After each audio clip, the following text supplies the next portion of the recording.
Test, je sais pas si ça enregistre, je crois que oui. Donc, pour ceux qui me connaissent pas, je m'appelle Tania, j'ai 29 ans et je suis la maman d'une petite fille qui s'appelle Liv. Elle a maintenant 14 mois et j'avais envie de faire une série que j'appelle Lettres à ma fille où j'aborde différents sujets dont je crois qu'elle pourrait référer plus tard dans différentes situations de sa vie, des moments où elle va se sentir un peu moins bien, qu'elle va avoir besoin de réconfort, de conseils, puis des fois dans le moment, on veut pas se le faire dire par notre mère, mais je pense que de l'avoir enregistré comme ça, vraiment de façon naturelle et plus calme, ça pourra peut-être lui servir soit à elle ou j'espère à d'autres gens ici. Donc, pour cette première lettre à ma fille, j'aimerais qu'on aborde le sujet de la beauté. Ah, la beauté, la beauté, la beauté. Sérieux, c'est vraiment depuis que je suis devenue ta maman que j'ai compris c'est quoi la beauté, que j'ai enfin appris à aimer moi-même et la façon dont j'ai l'air.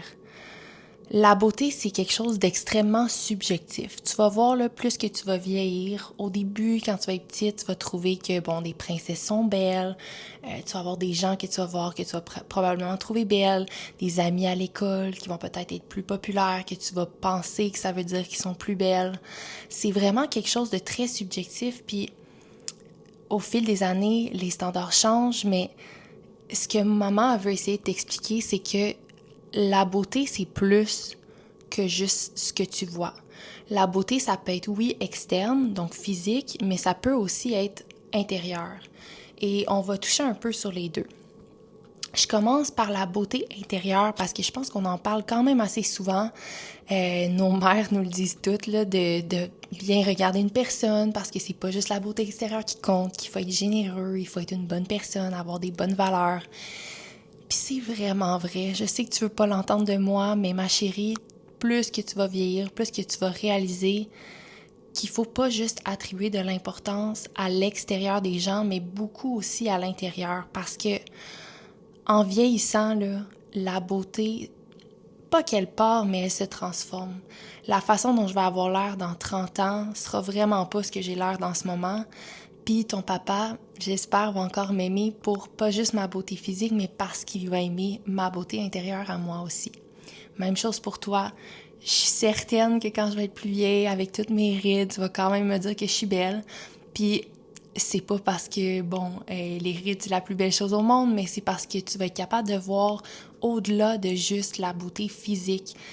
Les rides, oui, ça, c'est un autre sujet à part entière, mais tout ce qui englobe ta personne, que ce soit intérieur ou extérieur, ça forme, c'est un tout de tout ton vécu, tes expériences, tes apprentissages, puis c'est ça qui est beau.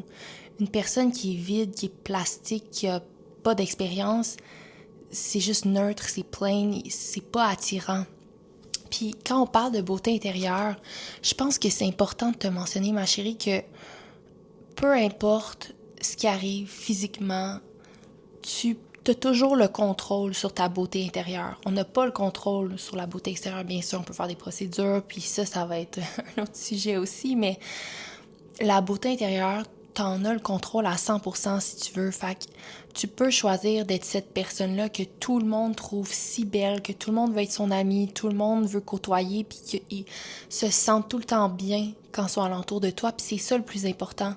Ta beauté physique, là, c'est temporaire, c'est éphémère, c'est pas ce qui compte. Mais bref, je veux quand même qu'on transitionne à parler de la beauté externe, la beauté physique. En grandissant, je pense que tu vas le réaliser, que des enfants, ça peut être extrêmement méchant. Et c'est sûrement involontaire parce que très jeune, on se rend pas nécessairement compte des impacts des mots qu'on utilise, des gestes qu'on fait. Ça se peut qu'à l'école, il y ait des gens qui décident de pas jouer avec toi un midi ou qui vont te dire un certain commentaire par rapport à ton physique. C'est arrivé à maman. Je veux dire, je suis rousse. J'ai eu des commentaires quand j'étais plus jeune sur mes cheveux. Je faisais rire de moi. Puis ça arrive au primaire, malheureusement. Mais je veux que tu saches qu'il y a des adultes qui sont là pour ça. Maman est là pour ça. Papa est là pour ça. Puis il y a plein de choses en place pour ces situations-là. Mais au-delà de l'école et de ces standards-là, je veux que tu saches que à la fin de la journée, là, il faut que tu sois fier de qu'est-ce que tu as l'air. Parce que si tu y penses, là, toutes les personnes sur cette planète-ci on peut tous payer pour avoir l'air de quelque chose d'autre. Comme si on se réveillait demain matin puis qu'on avait tous 1 million de dollars dans notre compte de banque juste pour faire de la chirurgie, on pourrait tous choisir d'être la même personne, on pourrait littéralement tous ressembler à la même chose, au même standard de beauté si on voulait. Mais c'est quoi qui serait beau là-dedans? C'est un peu comme quand tu vas dans un quartier puis que toutes les maisons, tous les appartements sont exactement pareils.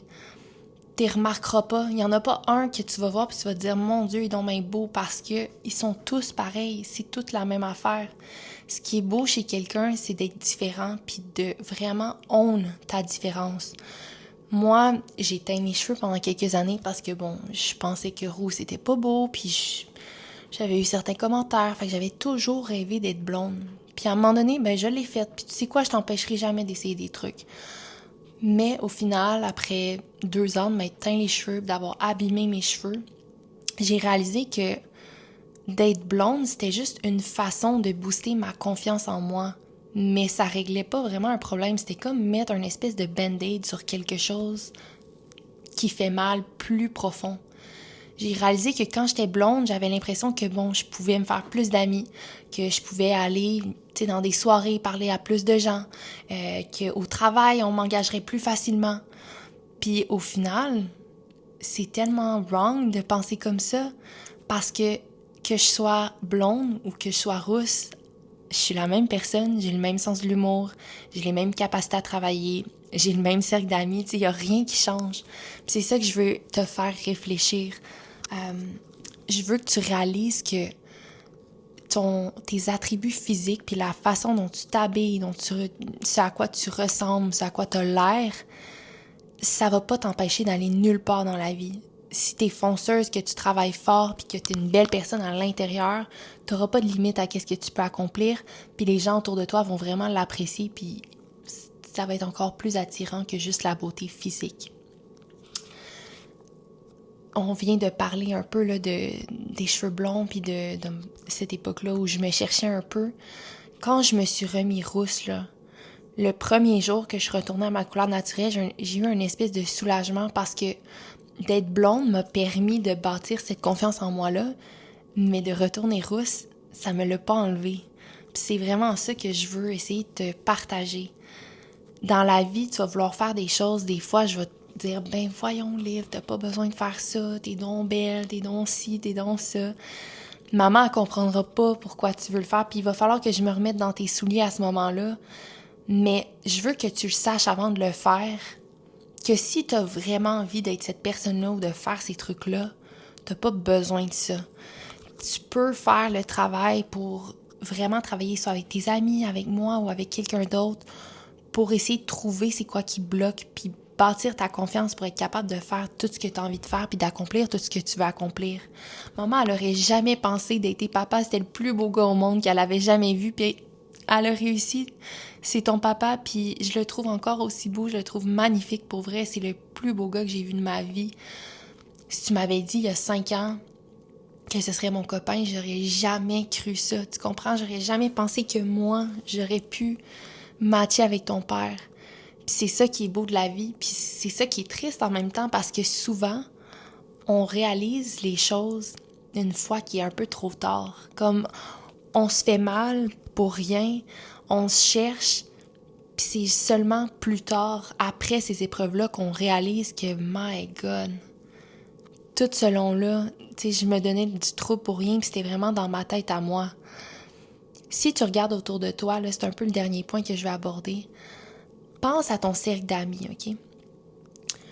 Dis-toi, quand tu vois tes amis ou quand vous prenez des photos, quand vous magasinez, je suis certaine que tes amis te disent tout le temps « t'es donc bien belle », puis ils vont te regarder, puis ils vont trouver que des outfits te vont bien, ils vont te dire qu'une coiffure te va bien, puis il y a quelque chose là-dedans que toi, tu vas te dire « ben voyons, je suis pas belle » ou une photo. Ils vont te trouver super belle sur une photo, puis toi, tu vas sticker là-dessus, puis tu vas te dire « non, je suis pas belle sur cette photo-là, je m'aime pas ».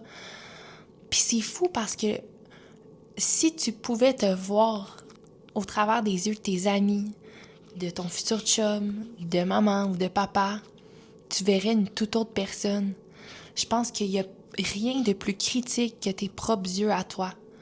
Puis si tu arrives à juste te voir ou te mettre dans la peau de tes amis, Puis la façon la plus facile de le faire, c'est de te dire, quand t'entends tes amis là, faire des commentaires négatifs par rapport à eux-mêmes, ou que tu vois quelqu'un qui se trouve pas beau, ou qui a l'air triste par rapport à ça, c'est de te dire, toi, là, est-ce que tu regardes cette personne-là puis tu te dis, ben my God, je vois pas qu'est-ce qu'elle veut dire, là, je la trouve super belle, et tu vas tout le temps trouver quelque chose de positif à focusser sur cette personne-là puis que tu vas trouver beau, que ce soit sa personnalité, son physique, ses cheveux, son sourire, ses dents, n'importe quoi. Puis c'est ça qui est fou, cette personne-là le verra pas, ça. Il y a juste toi qui vas le voir. Puis c'est la même chose pour toi.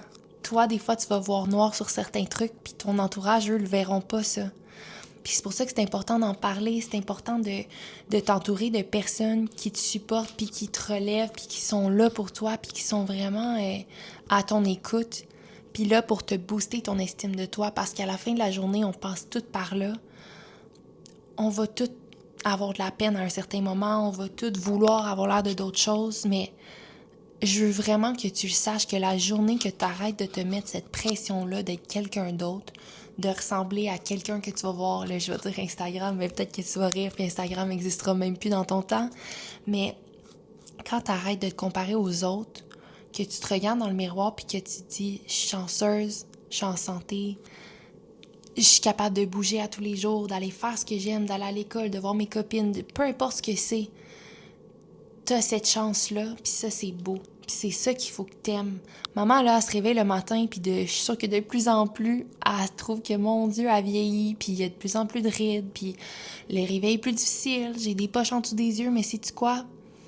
Au lieu de focusser sur ça, là, j'essaie de voir le positif puis de voir les trucs qui sont beaux. Fait que le matin, quand je vois quelque chose que j'aime moins, on va dire maman est ridée, ben je focus sur d'autres choses. Je me fais une belle couette lichée, comme aujourd'hui. Je me liche les cheveux, je me mets un beau outfit, des belles boucles d'oreilles, puis le tout va être plus accompli et plus beau à mes yeux.